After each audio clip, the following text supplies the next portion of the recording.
Ladies and gentlemen, welcome back to the channel. Imagine walking through a medieval town where time has stood still.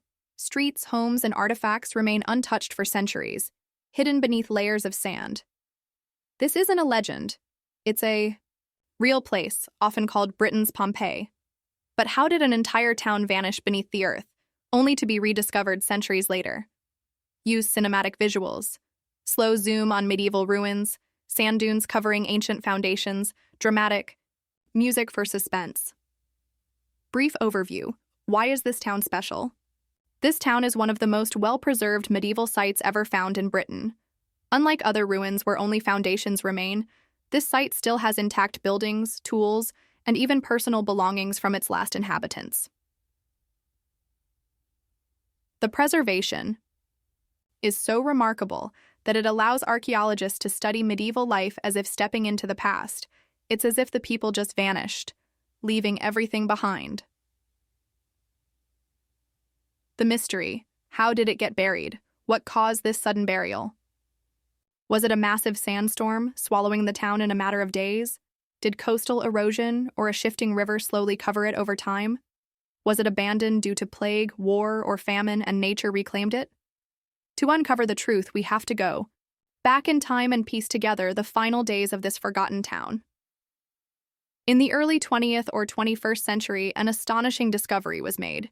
Beneath layers of sand, archaeologists uncovered the remains of a medieval town that had been lost for centuries. The site had remained untouched, preserved in remarkable detail, earning it the nickname Britain's Pompeii. But how did researchers find this hidden settlement after all this time? The discovery was not accidental. Historians and archaeologists had long suspected that something lay beneath the landscape based on old records, local legends, and unusual formations in the terrain. Some believed that shifting sand dunes had buried the remains of a once thriving town, but there was little physical evidence until recent advancements in technology made exploration possible. Using ground-penetrating radar and LiDAR scanning, researchers detected the outlines of buildings hidden beneath the surface. The excitement grew as excavation teams began to dig, revealing well-preserved structures, tools, and even personal items left behind by the last inhabitants.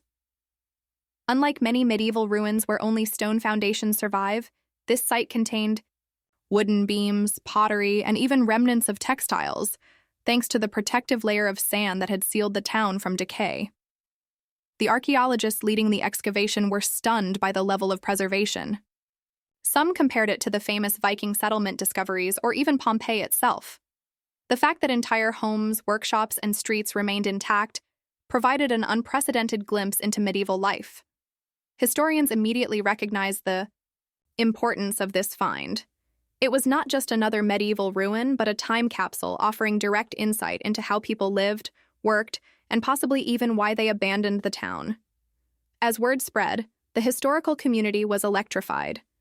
Could this discovery rewrite parts of medieval history?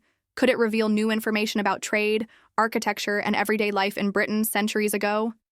The questions were endless, and the excavation had only just begun. Centuries before, it was lost beneath the sand. This medieval town was a thriving settlement bustling with activity. It was founded during a period of expansion in medieval Britain, likely between the 12th and 14th centuries, when towns were growing due to trade, agriculture, and regional commerce.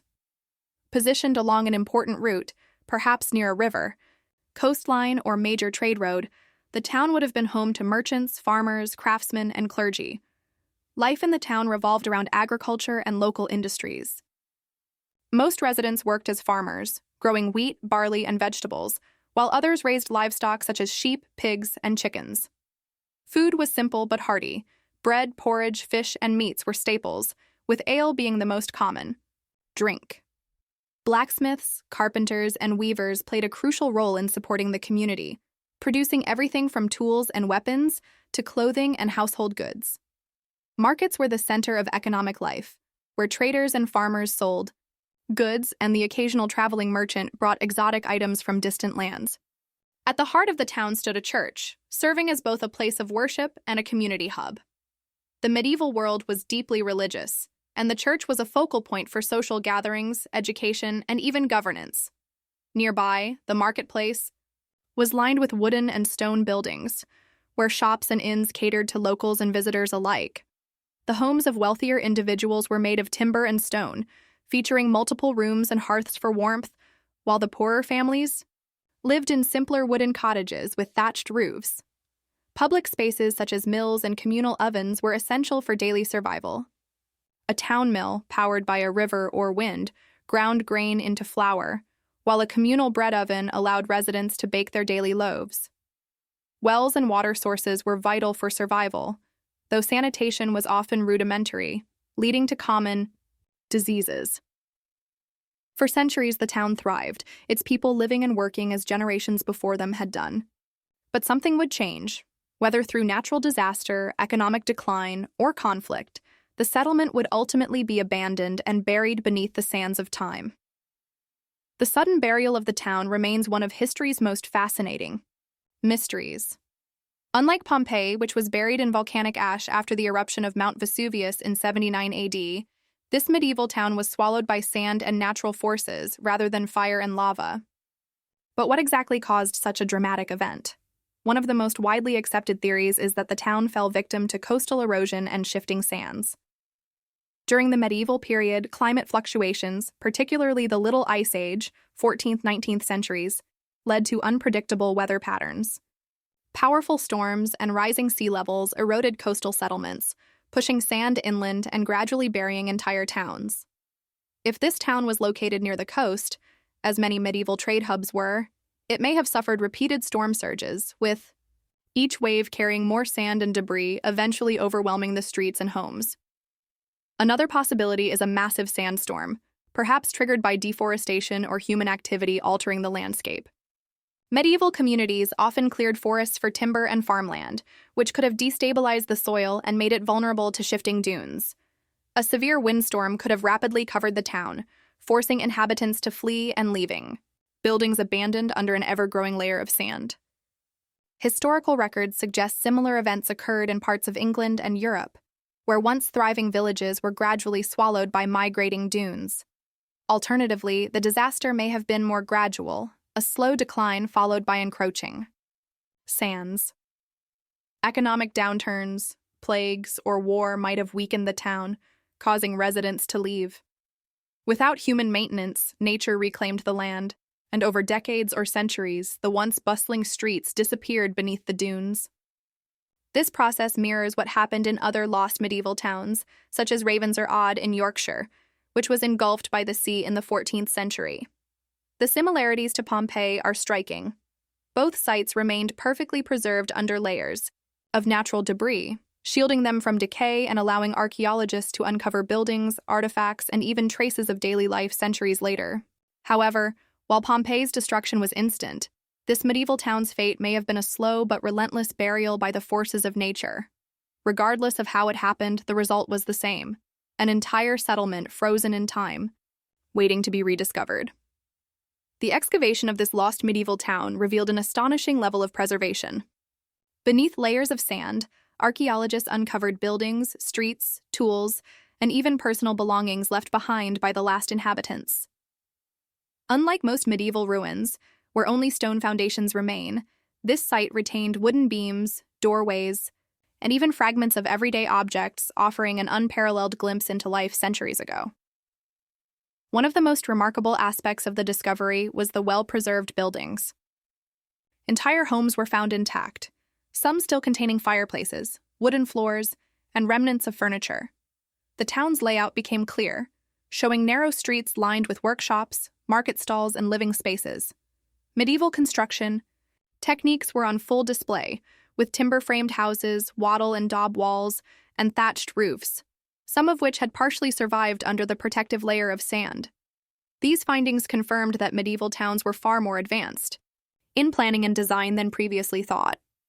Beyond the buildings, the excavation uncovered an array of artifacts that told the story of daily life. Pottery, cooking utensils, and metal tools suggested a community that engaged in farming, trade, and craftsmanship. Some of the most intriguing finds included hand-forged iron tools used by blacksmiths, woodworkers, and farmers, coins and trade goods, indicating the town's connections to wider medieval markets. jewelry, and clothing accessories, hinting at the fashion and personal tastes of the residents. Religious artifacts, such as crosses and prayer beads, reflecting the deep faith that shaped medieval life.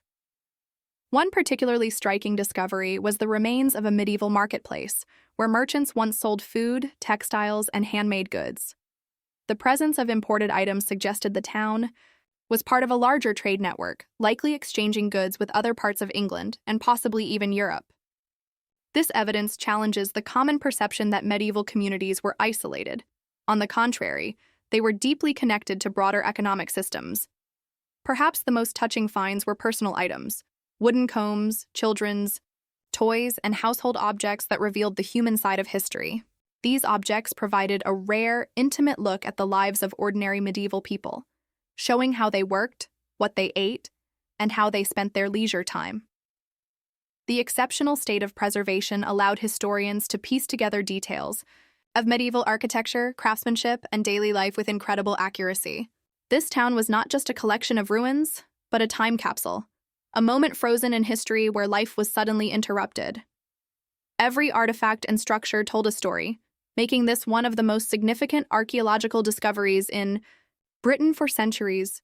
Whispers of a vanished town buried beneath the sands persisted in local folklore. Long before archaeologists uncovered its remains, legends and myths hinted at a once thriving settlement swallowed by nature's wrath. Some stories spoke of a cursed town, where the inhabitants had angered the gods or committed some terrible sin, leading to their punishment. Others described a ghostly place that would occasionally emerge from the dunes, only to disappear again with the shifting sands. One recurring tale suggests that survivors of the catastrophe tried to leave warnings for future generations. Some medieval chronicles mention settlements mysteriously lost to storms and shifting landscapes, possibly referencing this very town. Could oral histories passed down through families have preserved memories of the disaster? In some cases, ancient churches or landmarks in nearby villages bear inscriptions or symbols that might allude to the town's fate. Interestingly, this lost town is not the only one of its kind. Across Britain and Europe, there are accounts of entire communities abandoned and buried by the forces of nature. The most famous parallel is Ravensor, a prosperous medieval port town in Yorkshire, which was gradually consumed by the sea in the 14th century. Like the buried town, it vanished from maps, remembered only in legends until modern archaeology confirmed its existence beneath the waves. Further afield, the Dunwich settlement in Suffolk suffered a similar fate due to relentless coastal erosion, with much of the town now lying beneath the North Sea. Could these lost towns have shared the same fate as Britain's Pompeii, gradually overtaken by shifting sands and rising waters? Some historians believe that climate change in the medieval period, marked by violent storms and fluctuating sea levels, may have played a role in multiple settlements disappearing. These connections suggest that Britain's buried town was not an isolated incident but part of a broader pattern of lost medieval settlements, erased by the elements but preserved beneath layers of earth and water. Whether through myth, folklore, or historical accounts, the memory of these vanished places has endured, waiting to be uncovered by modern archaeology. The discovery of this lost medieval town has significantly reshaped our understanding of life in medieval Britain. Unlike many historical sites that have suffered from erosion, looting, or reconstruction over the centuries, this town remained untouched, preserved beneath layers of sand for hundreds of years.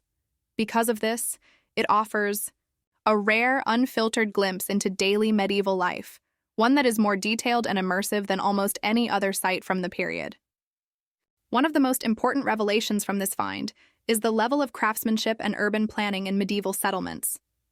The well-preserved homes, streets, and markets reveal that towns of this period were more sophisticated than previously believed. Historians can now see exactly how medieval structures were built, how people lived and worked, and even how the town evolved over time. This discovery challenges older assumptions that medieval communities were simple, isolated, and unsophisticated.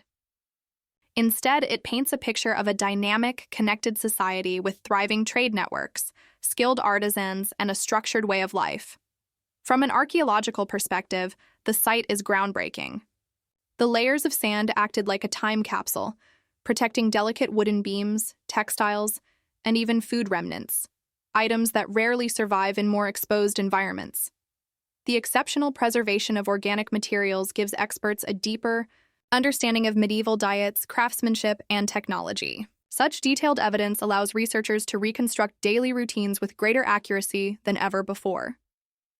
Beyond its historical significance, the discovery has also sparked conversations about conservation and the impact of climate change on historical sites.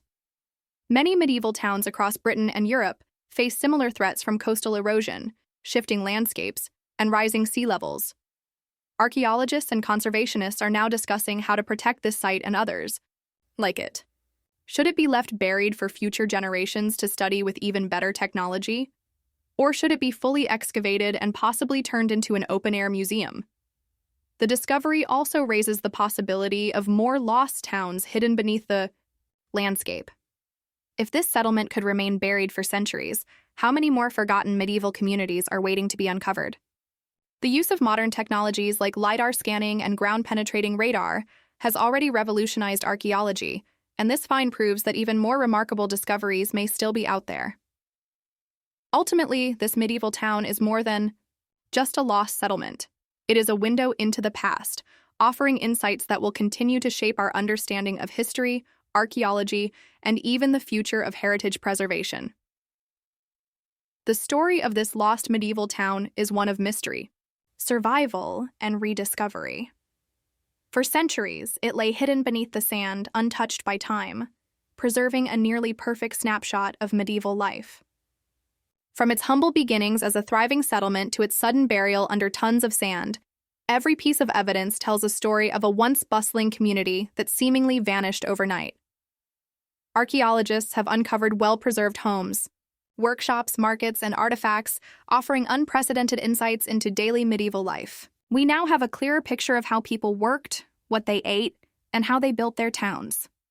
The discovery has challenged old assumptions about medieval settlements, proving that these communities were not just simple villages but well-organized and connected to wider trade networks. But one question remains: what happens next? Will archaeologists continue excavating the town, uncovering more secrets buried beneath the sand? Or will conservationists decide that the best way to preserve this medieval time capsule is to leave much of it buried, protected from exposure and decay? This discovery has sparked debates among historians, archaeologists, and the public. If fully excavated, the town could become an open-air museum, allowing visitors to walk through the streets and experience medieval life firsthand. On the other hand, removing too much of the protective sand could damage delicate structures, risking their preservation for future generations. Now the question is yours. Should this town be fully excavated and open to the world, or should it remain partially buried for future historians to study with better technology? Let us know what you think in the comments below. And if you enjoyed this deep dive into history, don't forget to like, subscribe, and hit the notification bell for more incredible historical discoveries. Thanks for watching, and we'll see you in the next video.